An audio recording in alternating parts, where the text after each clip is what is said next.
إن هذا القرآن يهدي للتي هي أقوم ويبشر المؤمنين الذين يعملون الصالحات أن لهم أجرا كبيرا۔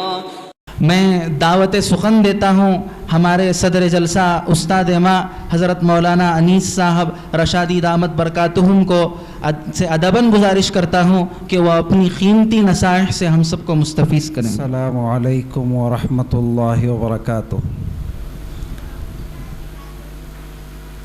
الحمد للہ رب العالمین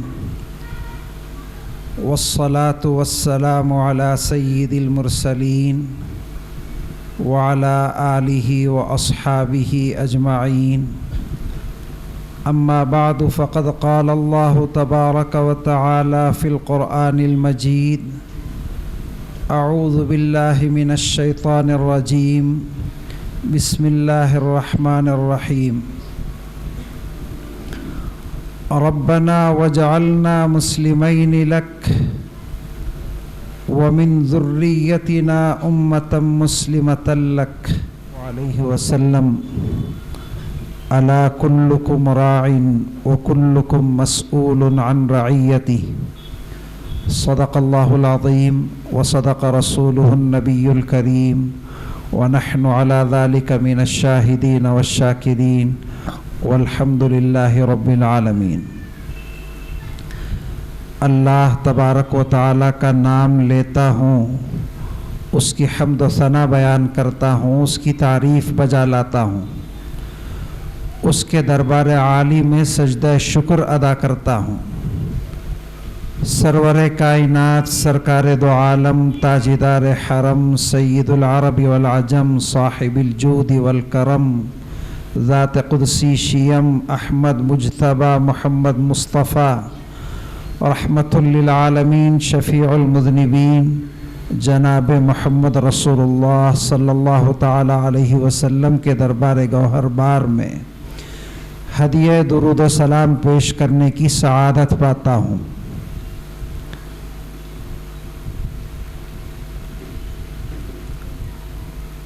حضرات اساتذہ کرام، مہمانان خصوصی، عزیز طلباء اور طالبات، محترم حضرات و خواتین،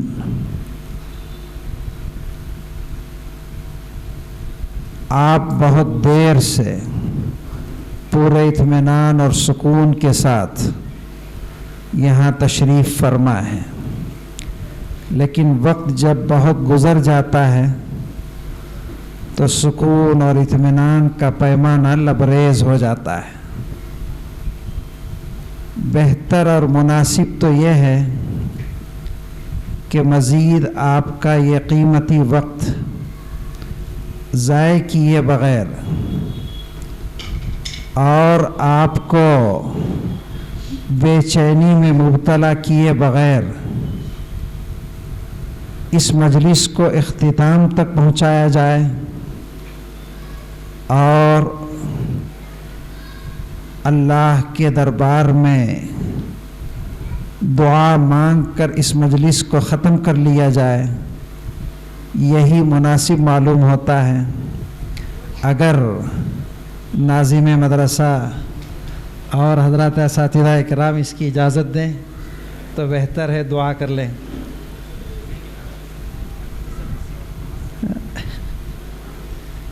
پھر الگ سے کر لیں گے انشاءاللہ۔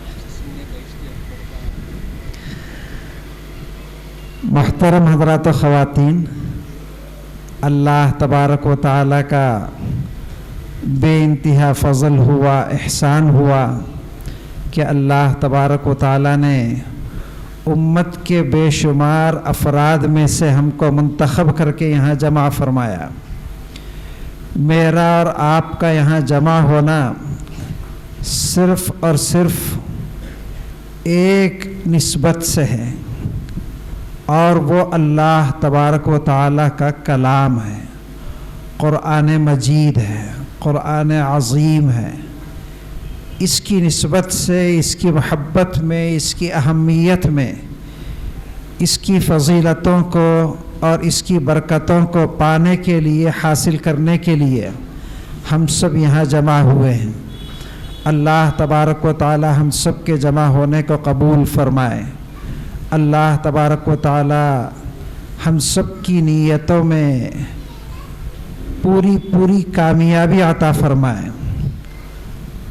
محترم حضرات و خواتین، یہ مکاتب دینیہ، یہ قرآن کے مکاتب، یہ دین کے وہ قلعے ہیں کہ جس قلعے کے بغیر دین کے اس محل کا قائم رہنا دشوار ہے۔ یقیناً دین کی خدمات کرنے والے مختلف شعبے ہیں، جس میں مدارس عربیہ دینیہ کا نام بہت اجاگر کیا جاتا ہے، دارالعلوم کا نام بہت روشن ہوتا ہے، جہاں دین کی بڑی بڑی کتابیں، قرآن اور حدیث کی بہت تفصیلی تعلیم دی جاتی ہے۔ طلباء علوم دینیہ وہاں 6 سال 7 سال 8 سال گزار کر اپنے آپ کو عالم دین بناتے ہیں، علم دین سے بہرور ہوتے ہیں۔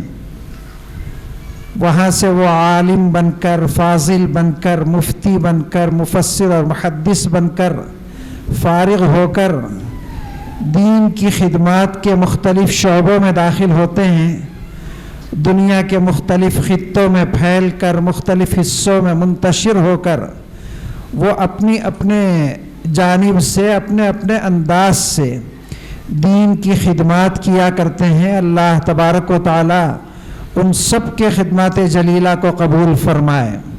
یقیناً وہ مدارس عربیہ دینیہ، وہ تمام دارالعلوم، وہ تمام جامعات، اللہ کے دربار میں ان کا مقام بہت اونچا ہے، لیکن یہ مکاتب جنہیں ہم بہت معمولی سمجھتے ہیں، جنہیں ہم ناقص اور ادھورا اور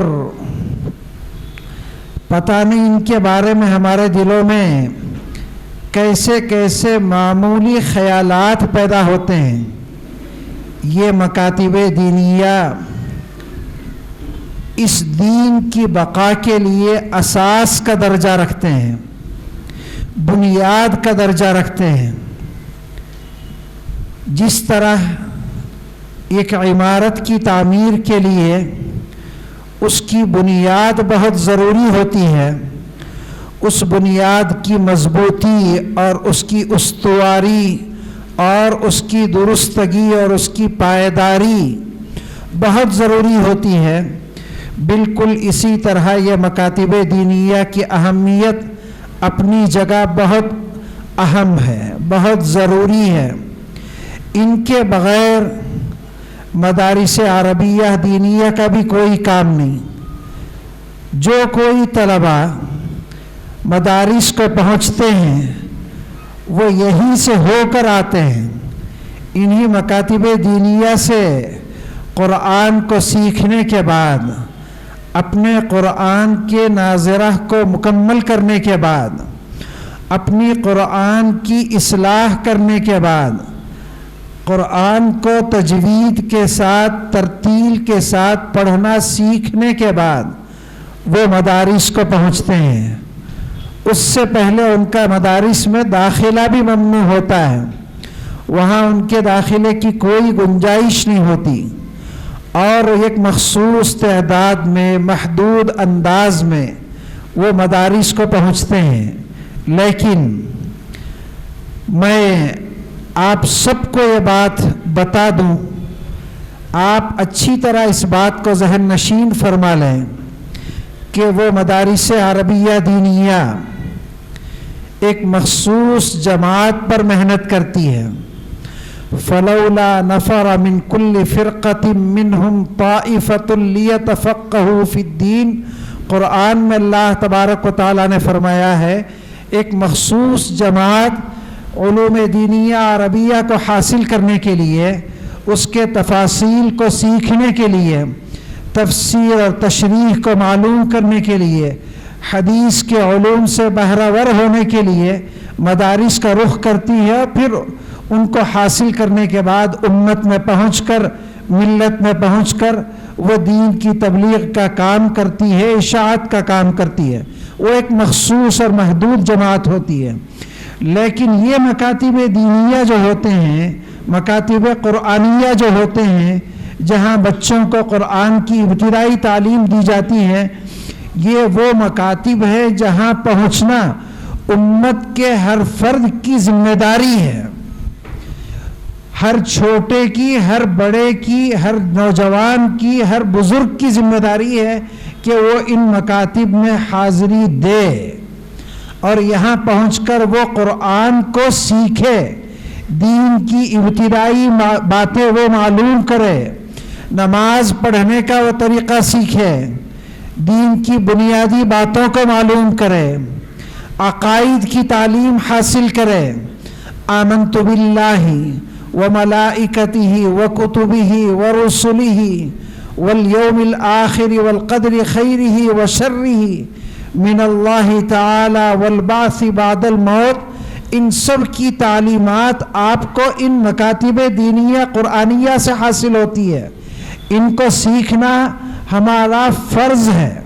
طلب العلم فریضۃ علی کل مسلم و مسلمۃ، سرکار دو عالم صلی اللہ علیہ وسلم کا یہ جو ارشاد گرامی ہے، یہ ارشاد گرامی امت کے ہر فرد سے متعلق ہے، مجھ سے، آپ سے، چھوٹے سے، بڑے سے، مردوں سے، عورتوں سے، نوجوانوں سے، بزرگوں سے، سب سے اس کا تعلق ہے۔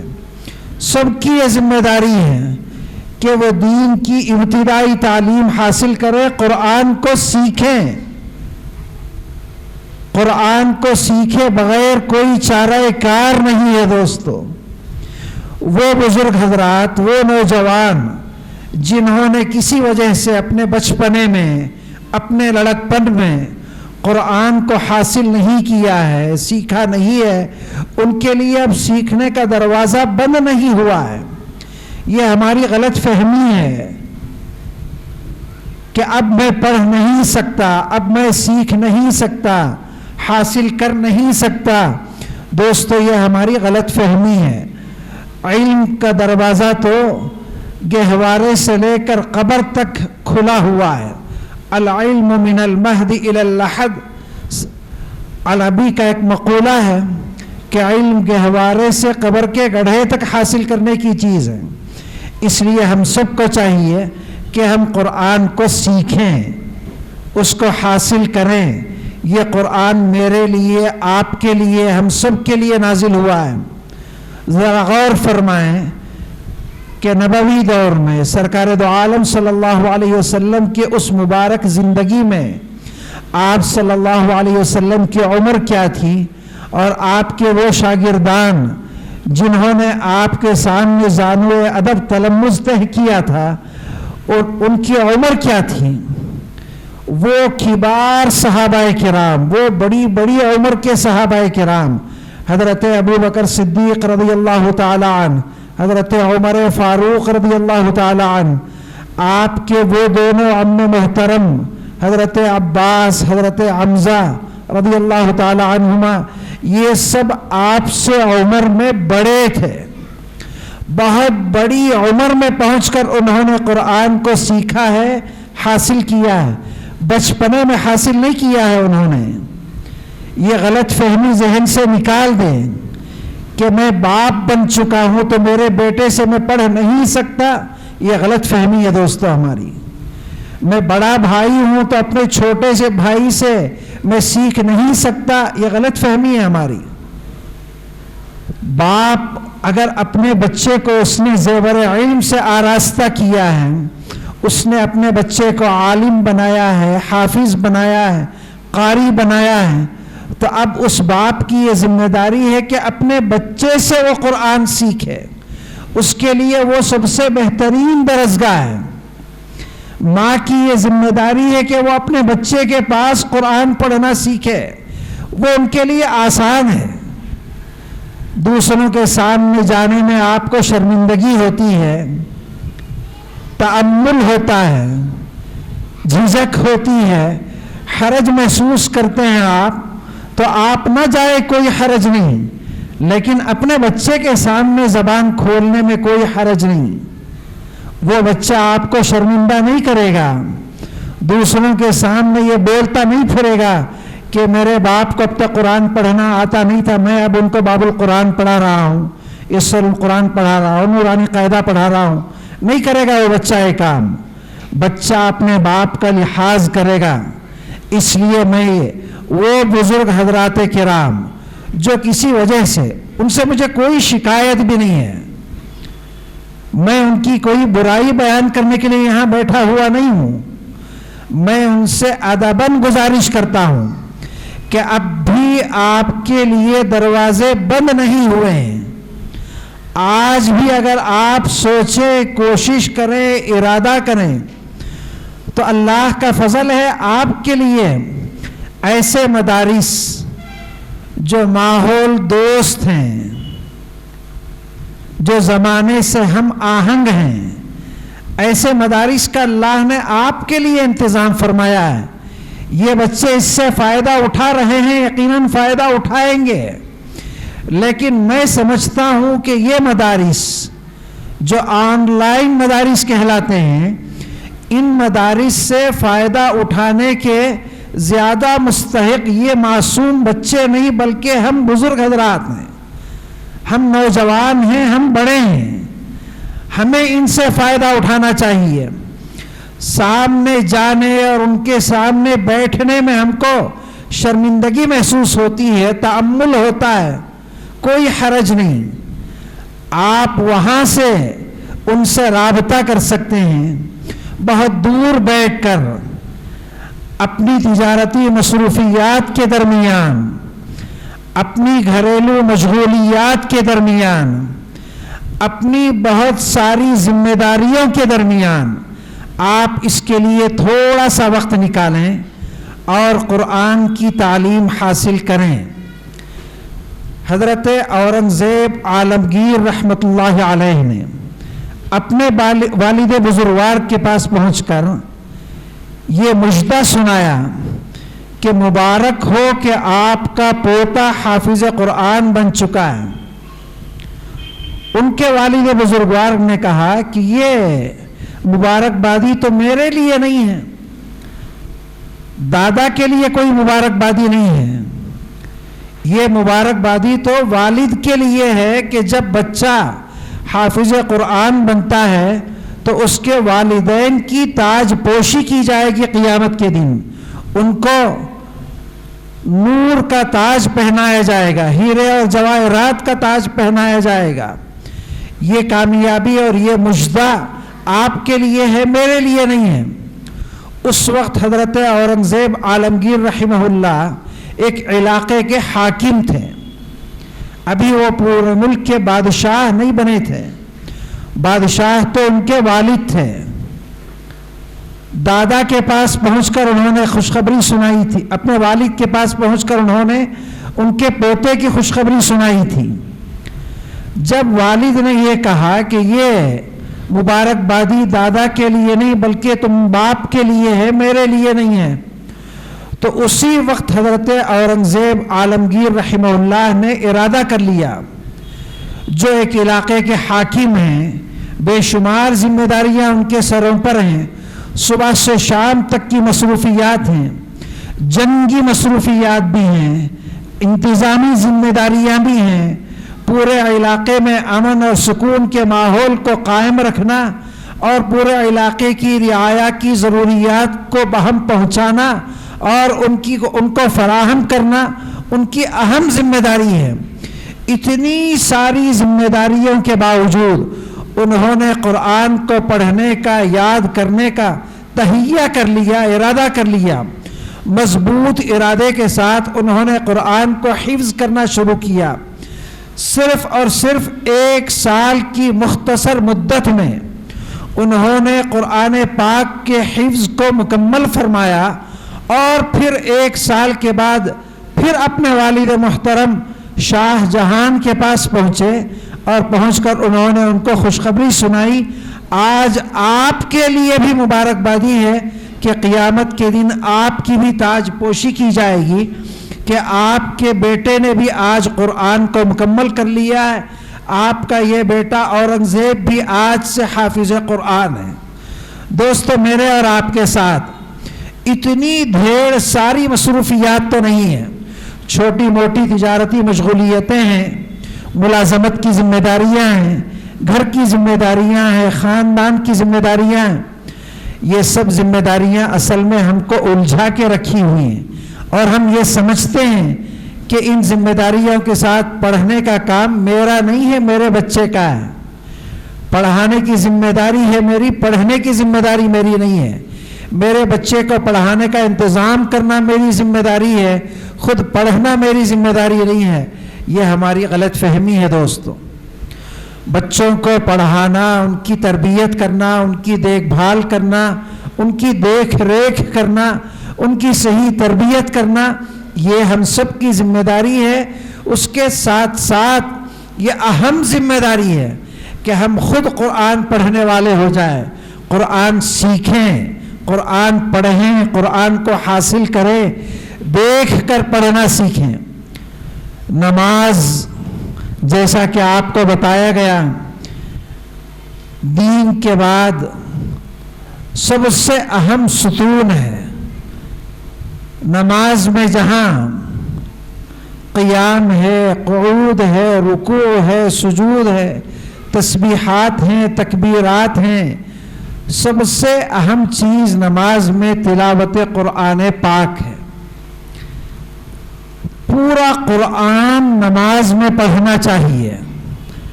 نماز میں قرآن کے مختلف حصوں سے تلاوت کرنی چاہیے. اس کے ابتدا سے, درمیان سے, آخر سے, ہر حصے سے نماز میں قرآن کی, قرآن کے آیات کی, قرآن کی سورتوں کی تلاوت کرنی چاہیے.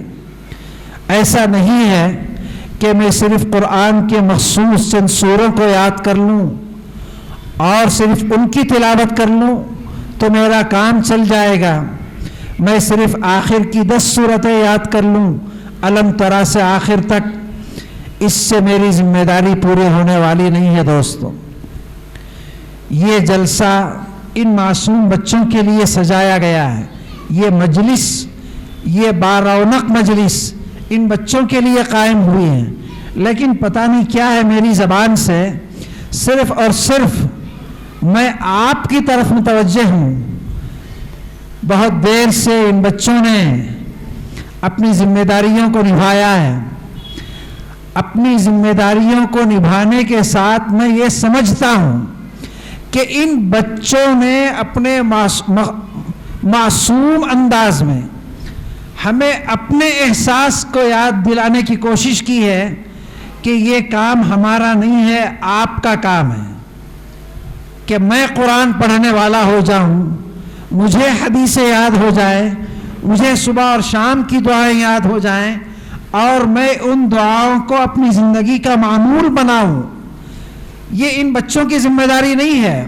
نماز ان پر فرض نہیں ہے, دعائیں ان پر فرض نہیں ہیں, اخلاق ان کی ذمہ داری نہیں ہے. اچھے اخلاق کو سیکھنا اور اچھے اخلاق کو پیش کرنا یہ ہم بڑوں کی, بزرگوں کی ذمہ داری ہے, نوجوانوں کی ذمہ داری ہے.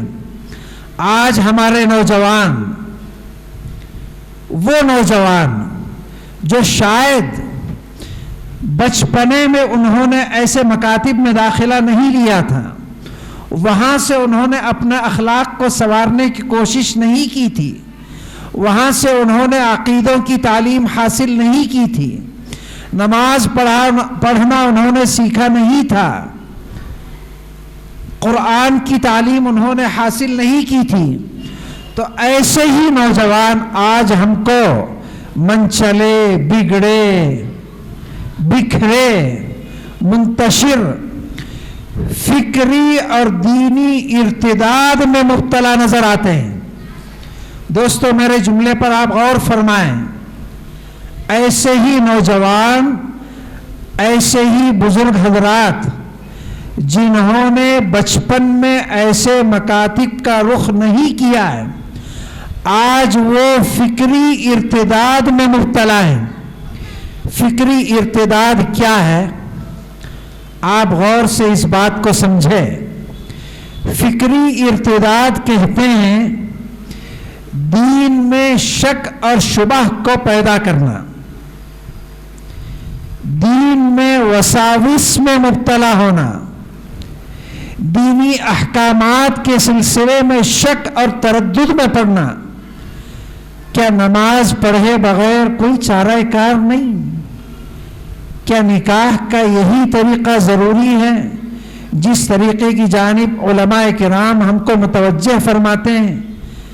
کیا میں اپنا نکاح اپنے انداز سے، اپنے خواہشات کے مطابق جیسے چاہے کروں؟ نکاح کے رسوم اور رواج جو میں چاہوں وہ سب کچھ کروں؟ نماز میں جیسے چاہے پڑھوں، جب چاہے پڑھوں، جب چاہے چھوڑ دوں؟ دین کے مختلف احکامات کے سلسلے میں کہ یہ کیوں حلال ہے، کیوں حرام ہے، میں یہ چیز استعمال کرنا چاہتا ہوں، شریعت مجھ پر کیوں پابندی لگاتی ہے؟ یہ کیوں اور کیوں، یہ کیسا اور کیسے کا جو سوال ہمارے ذہنوں میں پیدا ہو رہا ہے، اسی کو فکری ارتداد کہتے ہیں دوستو۔ اسی شک اور تردد کو، انہی ذہن میں پیدا ہونے والے وساوس کو، شیطان کے جانب سے پیدا کیے جانے والے وساوس کو فکری ارتداد کہتے ہیں۔ انہی فکری ارتداد کی وجہ سے آج امت کے نوجوان لڑکے اور لڑکیاں بکھرے نظر آتے ہیں، منتشر نظر آتے ہیں، آزاد نظر آتے ہیں۔ اگر ان کے سامنے پردے کا قانون بیان کیا جاتا ہے کہ آپ کو فلاں اور فلاں سے پردہ کرنا چاہیے، آپ کے لیے جتنے نامحرم ہیں جن سے نکاح کرنا کبھی آپ کے لیے جائز ہو سکتا ہے، ان تمام عورتوں سے پردہ کرنا آپ پر فرض ہے، اس طرح اگر کہہ دیا جائے تو آج اعتراض کرنے پر آتے ہیں۔ ان سے یہ کہہ دیا جائے کہ آپ پر آپ کے خالازاد بھائی سے، ماموزاد بھائی سے، چچا زاد بھائی سے، پھوپھی زاد بھائی کا پردہ ہے کہ ان سے پردہ کرنا آپ کی ذمہ داری ہے۔ اگر بچیوں سے اگر یہ کہہ دیا جائے گا، نوجوان لڑکیوں سے، تو کیا وہ اس کے لیے تیار ہیں؟ ایک دور تھا کہ جب گھروں کے اندر پردے کا ماحول ہوتا تھا، آپس میں میل جول، اختلاط پوری عمومیت کے ساتھ، آزادی کے ساتھ میل ملاپ کی اجازت نہیں ہوتی تھی۔ ماں باپ کی جانب سے، گھر کے بزرگوں کی جانب سے، دادی کی جانب سے، نانی کی جانب سے بچیوں پر پابندیاں لگائی جاتی تھی۔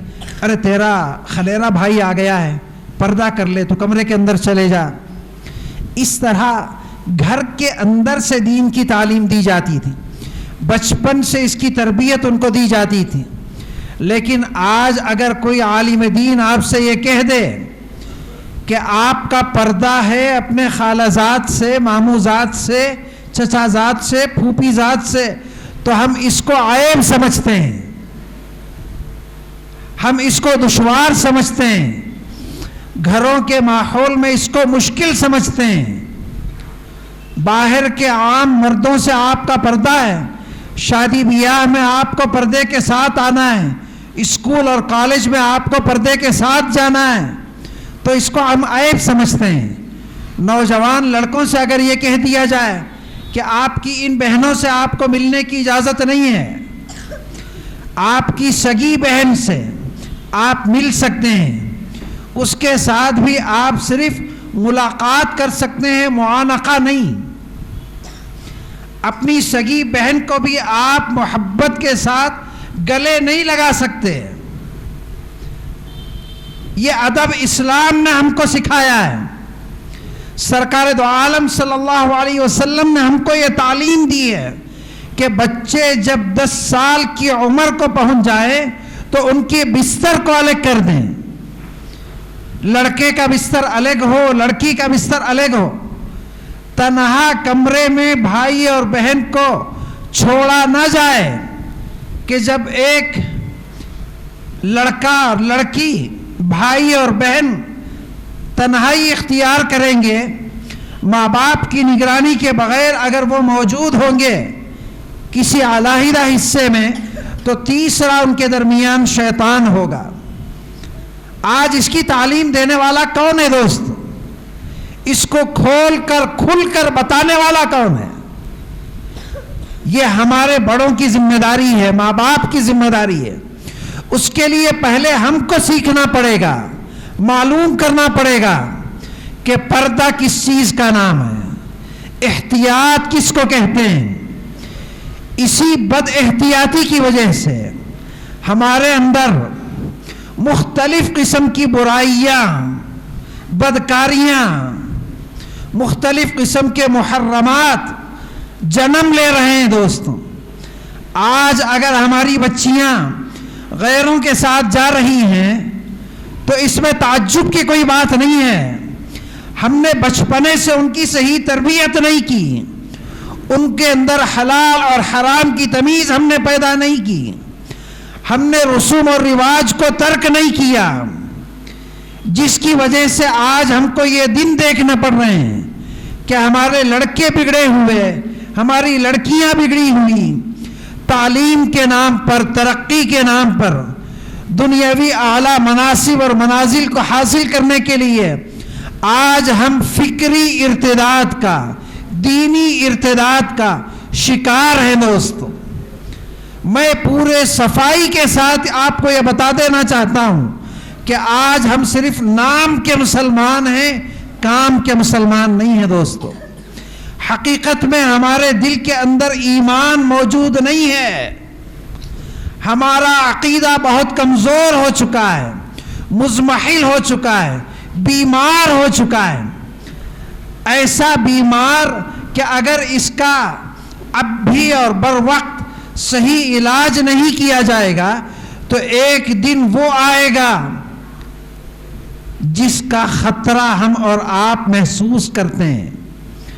امت کے رہنما, امت کے مقتدا, امت کے ائمہ, امت کے صالحین آج جس پریشانی میں مبتلا ہیں وہ یہی پریشانی ہے دوست.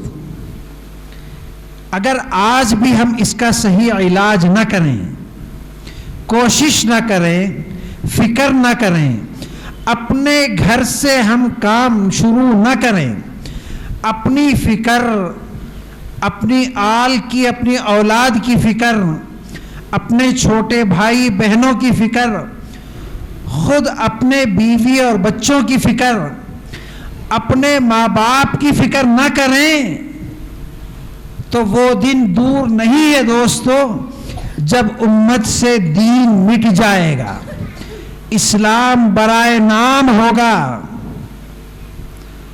آج بہت سارے مسلمان ہم کو نام کے ملتے ہیں,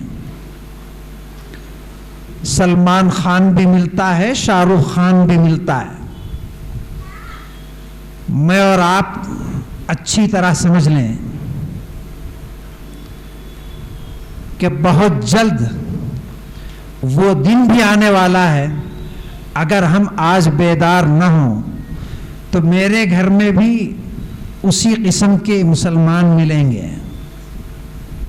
میرے گھر میں بھی شاہ رخ ہوگا, سلمان ہوگا, ان کی پیروی کرنے والا ہوگا, ان کی اقتدا کرنے والا ہوگا, ان کے خواہشات پر چلنے والا ہوگا, اور ان کے رنگ ڈھنگ میں, ڈیل ڈول میں, لباس میں, حلیے میں میرا بچہ بھی نظر آئے گا. میں ذرا احتیاط سے بول رہا ہوں, ورنہ تو ہم اور آپ غور فرمائیں, آج کیا سرکار دو عالم صلی اللہ علیہ وسلم کے حلیے کو اپنانے کی کوشش ہم کرتے ہیں،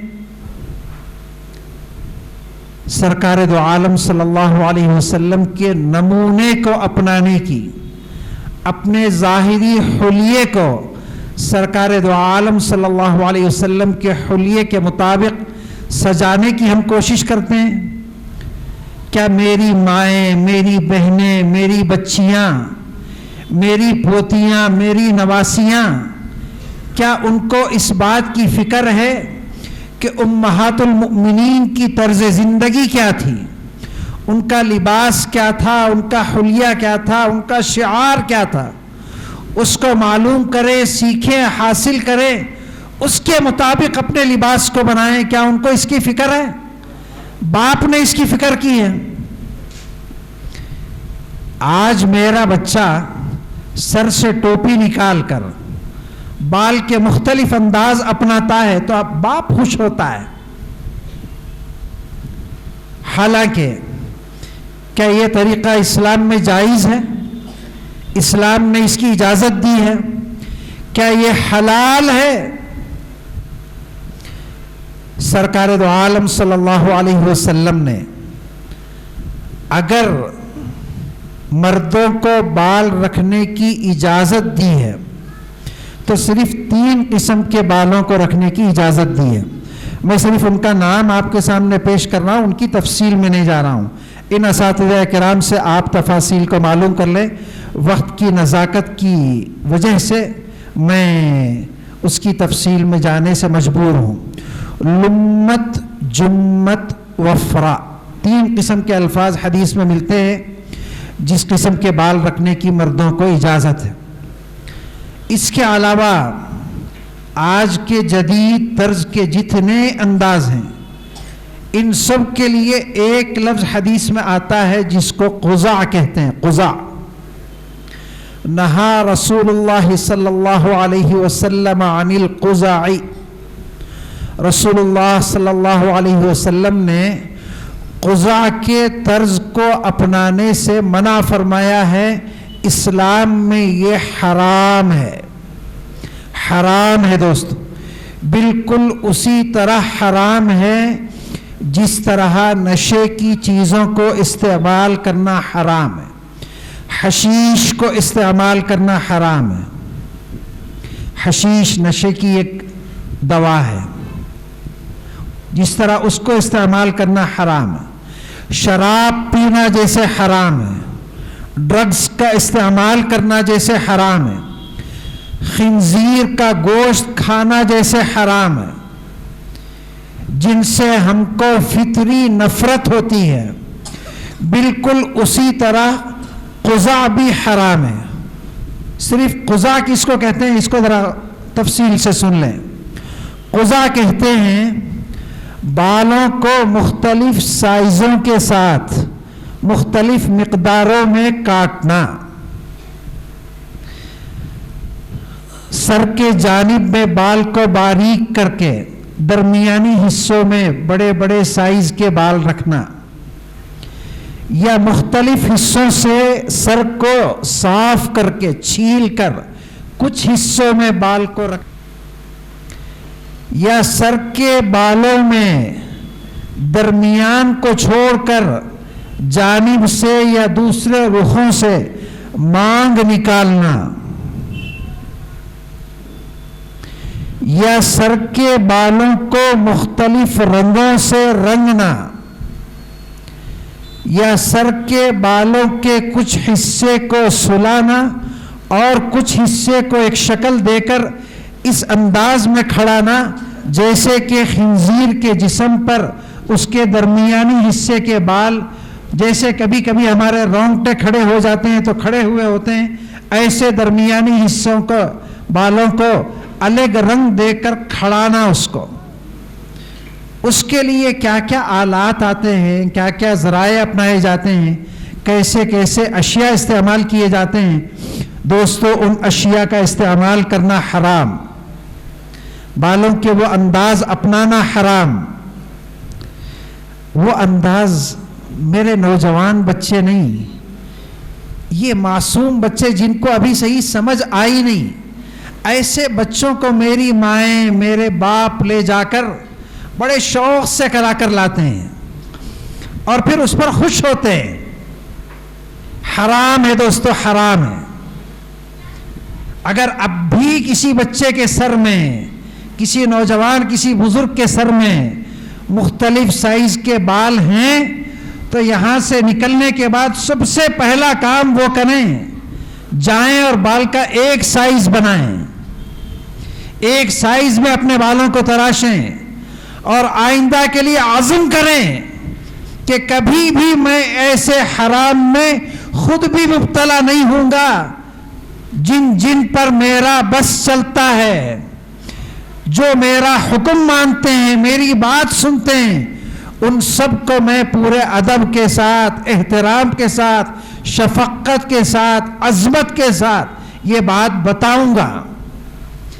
آج اس مجلس سے اگر یہ ایک علم بھی ہم کو حاصل ہوتا ہے، دین کی ایک بات بھی آج ہم سیکھ کر یہاں سے اٹھ کر واپس جاتے ہیں تو اللہ گواہ ہے آج کی ہماری یہ مجلس کامیاب ہے. دوستو اس کا ارادہ کریں، اپنے آپ کو بھی اپنے متعلقین کو بھی قزح سے بچائیں، قزح سے. اپنا حلیہ، اپنا ظاہر، اپنا چہرہ، اپنا لباس سرکار دو عالم صلی اللہ علیہ وسلم کے لباس کے مطابق بنائیں. اللہ تبارک و تعالی مجھے اور آپ کو، ہم سب مردوں کو، عورتوں کو سرکار دو عالم صلی اللہ علیہ وسلم کے حلیے کے مطابق، امہات المؤمنین کے حلیے کے مطابق اللہ تبارک و تعالی ہم سب کے ظاہر کو آراستہ اور پیراستہ اور مزین اور منور فرمائے. اللہ تبارک و تعالی ہم سب کے اندرون اور باطن کو اپنی یاد سے آباد اور معمور فرمائے. دوستو ظاہر کی اصلاح بھی ضروری، باطن کی اصلاح بھی ضروری. ظاہر منور ہوتا ہے، روشن ہوتا ہے، مزین ہوتا ہے سرکار دو عالم صلی اللہ علیہ وسلم کے حلیے کو اپنانے سے. باطن آباد اور معمور ہوتا ہے، منور ہوتا ہے، پاک اور صاف ہوتا ہے اللہ کی عبادات اور اس کی بندگی سے. دو جلیل القدر انبیاء علیہم الصلاۃ والسلام، باپ اور بیٹے، حضرت ابراہیم علیہ السلام، حضرت اسماعیل علیہ السلام، جب ان کے ذمے اللہ تبارک و تعالیٰ نے بیت اللہ کی تعمیر کا کام سپرد کیا تھا اور وہ اس کی تعمیر سے فارغ ہوئے تھے تو اس تعمیر کے اختتام پر انہوں نے اللہ سے ایک دعا مانگی تھی. وَإِذْ يَرْفَعُ إِبْرَاهِيمُ الْقَوَاعِدَ مِنَ الْبَيْتِ وَإِسْمَاعِيلُ رَبَّنَا تَقَبَّلْ مِنَّا. اے میرے رب، ہماری جانب سے تعمیر کی اس عظیم الشان خدمت کو قبول فرما. یہ خدمت تعمیر بیت اللہ کی یہ میرے کمال سے نہیں ہے، آپ کے فضل اور آپ کی توفیق سے ہے، آپ کی عنایات سے ہے، آپ کی مہربانی سے ہے. آپ نے ہم کو یہ توفیق بخشی تو ہم نے کعبۃ اللہ کی تعمیر فرمائی. کوئی بھی نیک کام ہم کو کرنے کا موقع ملتا ہے، نماز پڑھنے کا موقع ملتا ہے، روزہ رکھنے کا موقع ملتا ہے، صدقہ اور خیرات کرنے کا موقع ملتا ہے، قرآن سیکھنے کا، پڑھنے کا، پڑھانے کا موقع ملتا ہے. میں ان پڑھنے والے بچوں سے، پڑھنے کے عزائم رکھنے والے ان نوجوانوں اور بزرگوں سے اور پڑھانے والے ہم سب ان اساتذہ کرام سے میں توفیق خیر مانگتا ہوں کہ اللہ نے توفیق دی تو ہم پڑھ رہے ہیں، پڑھا رہے ہیں. اللہ کی توفیق شامل حال نہ ہوتی تو میں بھی کوئی بوجھ ڈھو رہا ہوتا، میں بھی کوئی کلی اور مزدوری کر رہا ہوتا، اینٹ اور پتھر اٹھا رہا ہوتا، مشقت کے ساتھ حلال روزی تلاش کر رہا ہوتا. اس فین کی ہوا میں بیٹھ کر پورے سکون اور آرام کے ساتھ اللہ نے میری دنیا کو بھی آسان بنایا ہے، اللہ مجھے آخرت میں بھی اجر عطا فرماتے ہیں، عطا کرنے کا وعدہ فرماتے ہیں، تو دوستو صرف اللہ کی یہ توفیق ہے، اس کا فضل ہے، اس کا احسان ہے دوستو، میرا کوئی کمال نہیں ہے اس میں، آپ کا کوئی کمال نہیں ہے، ان اساتذہ کرام کا کوئی کمال نہیں ہے۔ انبیاء نے ہم کو یہ تعلیم دی ہے، ربنا تقبل منا، آپ کی توفیق سے اس عظیم الشان خدمت کا ہم کو موقع ملا ہے، آپ ہماری جانب سے قبول فرما لیجئے۔ میں دین کی خدمت بھی کروں اور اللہ اس کو قبول نہ کرے تو یہ میرے لیے خسارے کی بات ہے دوست۔ میں قرآن کی خدمت کروں اور اللہ اس کو قبول نہ فرمائے تو میرے لیے نقصان کی بات ہے دوست۔ اس لیے ہم اساتذہ کرام کو اپنے لیے بھی، اپنے رفقاء کرام کے لیے بھی یہ نصیحت ہے کہ ہم اللہ سے ہمیشہ توفیق خیر مانگے، قبولیت مانگے۔ ربنا تقبل منا انك انت السميع العليم وتب علينا انك انت التواب الرحيم۔ آپ ہماری توبہ قبول فرما لیجئے۔ اس کار خیر میں، دین کی خدمات میں اگر ہم سے کوئی لغزش ہو گئی ہے، کوئی چوک ہو گئی ہے، کوئی غلطی ہو گئی ہے، کہیں ہم سے کچھ خامی رہ گئی ہے، ہم نے کسی کے احترام میں کوئی کوتاہی کی ہے، بچے کی شفقت میں ہم نے کوئی کمی کی ہے، بچے کو جیسا پڑھانا چاہیے تھا حق الخدمت ہم نے ادا نہیں کیا ہے، تو اے اللہ ہماری اس لغزش کو اپنے فضل و کرم سے آپ معاف فرمائیے اور ہماری توبہ کو قبول فرمائیے۔ وتب علینا انک انت التواب الرحیم، اس لیے کہ یہ توبہ صرف آپ کے دربار سے مل سکتا ہے، کسی اور دربار سے نہیں، اس لیے کہ آپ رحیم ہیں، رحمان ہیں، غفور ہے، غفار ہیں، ستار ہیں، آپ ہی معاف کرنے والے ہیں، پردہ ڈالنے والے ہیں، مغفرت کا پروانہ آپ ہی عطا فرماتے ہیں۔ آخر میں ایک دعا ان دونوں انبیاء کرام نے مانگی ہے، اس دعا کو ذرا غور سے سنیں۔ ربنا وجعلنا مسلمین لک، اے اللہ ہم دونوں کو آپ ہمیں تابع دار بنائیے، فرما بردار بنائیے، بندگان مطیع بنائیے، آپ کی اور انبیاء کرام کی اطاعت کرنے والا بنائیے۔ حالانکہ انبیاء کی ذات معصوم ہوتی ہے، ان سے کبھی کوئی گناہ سرزد نہیں ہوتا، اس کے باوجود وہ دونوں جلیل القدر انبیاء اپنی بندگی اور اپنی اطاعت کو اللہ سے مانگ رہے ہیں، اصل میں اپنے لیے نہیں، ہم کو تعلیم دینے کے لیے مانگ رہے ہیں کہ ہم ہمیشہ اللہ سے بندگی مانگیں، فرما برداری مانگیں، اطاعت مانگیں کہ اللہ مجھے آپ کا مطیع بنا دے، آپ کے حبیب سرکار دو عالم صلی اللہ علیہ وسلم کا مطیع اور فرما بردار بنا دے۔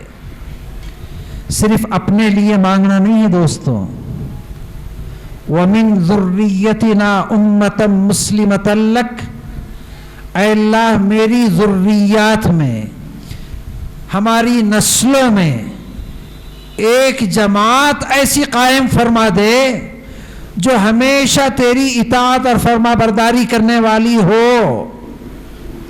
یہ دعا مانگتے رہیں، ہمیشہ مانگتے رہیں، اپنے لیے بھی مانگیں، اپنی نسل کے لیے بھی مانگیں، موجودہ نسل کے لیے بھی مانگیں، آنے والی نسلوں کے لیے بھی مانگیں، تب جا کر یہ دین ہماری نسلوں میں قائم رہے گا۔ اس طرح دین کا اس دنیا میں وجود ہوگا، یہ دین اس دنیا میں باقی رہے گا۔ جب تک یہ دین اس دنیا میں باقی ہے، اس کلمے کے کہنے والے اس دنیا میں زندہ ہیں، اس وقت تک اللہ اس بزم کو سجائے رکھیں گے۔ جب ایک بھی کلمہ گو اس دنیا میں باقی نہیں ہوگا تو اللہ تبارک و تعالیٰ اسی لمحے قیامت قائم فرما دیں گے، اس دنیا کے اندر الٹ پھیر کر دیں گے، اس کو فنا کر دیں گے، برباد کر دیں گے، اس کی ضرورت ختم ہو جائے گی۔ یہ دنیا میرے کھانے پینے کے لیے، رہنے سہنے کے لیے، عیش و آرام کے لیے،